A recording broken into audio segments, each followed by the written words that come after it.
Top 5 misconceptions about the packing list.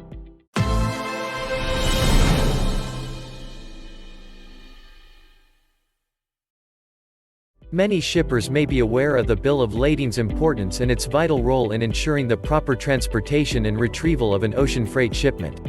However, the importance of the shipping packing list must not be overlooked.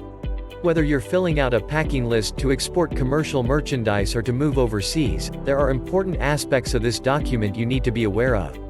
A simple misunderstanding of this document may result in unnecessary delays and their corresponding fees.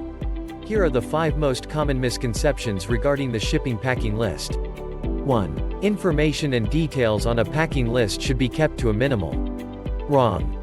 The packing list should include details such as dimensions and weight not only of all the individual boxes and packages but the entire shipment as well. Full contact information for the shipper, exporter and consignee must also be listed on the packing list. When creating a packing list for an overseas movement, each package should be described with the general commodity. For example, kitchenware is an acceptable description of dishes, bowls, cutting boards, cutlery, etc. You do not have to break it down to the quantity of each item, an overall description per box will work. If you have packed items from different categories, you will need multiple descriptions, such as books and linen. For commercial shipments, you should also specify the Incoterm under which the shipment will be sent. Make sure that it is consistent across all your documents. Having proper and accurate information listed minimizes the risk of confusion and mistakes. 2. The packing list is the same as the commercial invoice. The packing list and commercial invoice are similar in terms of the listed information on both forms. But there's a difference in terms of functionality.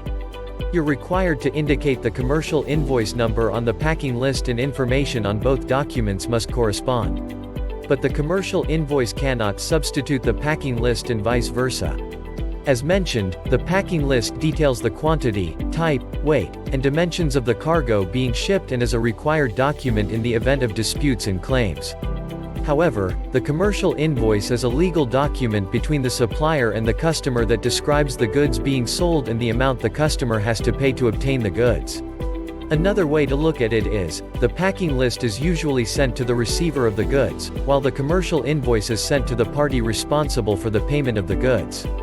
3. The packing list is not important. The packing list is one of the most important documents in shipping.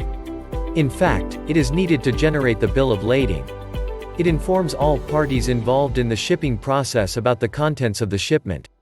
It's also the document customs authorities at destination look at to determine if the cargo has complied with local security and compliance laws. By law, the information listed on a packing list is required to file the Electronic Export Information (EEI) in the Automated Export System (AES) used to verify the goods to prevent incorrect items from being transported. If using a letter of credit, banks may require the packing list as a supporting document to be used for payment. In the event of a dispute between the carrier and the shipper over the cargo's measurement and weight, the packing list may be used as evidence. Should there be cargo damage, the packing list is required in order to file a claim. 4. The packing list for an export is the same as the packing list for an international move. No. The packing list for commercial exports generally requires more details. These include the monetary details of all items being shipped.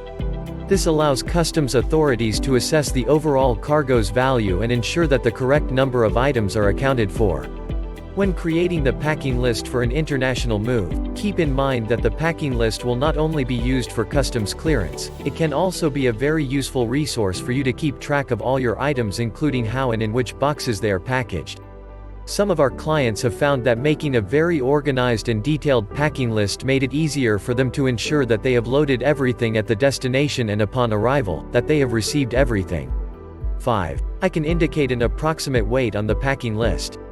It would be best if you never put an approximate weight on the packing list as this could result in an unnecessary inspection and delays.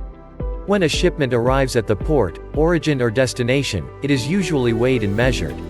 Any discrepancies between the actual weight and what's written on the packing list may arouse suspicion and customs authorities may deem it necessary to hold your container while they conduct an inspection. The shipment cannot be moved until the cargo's contents and information are determined to be correct.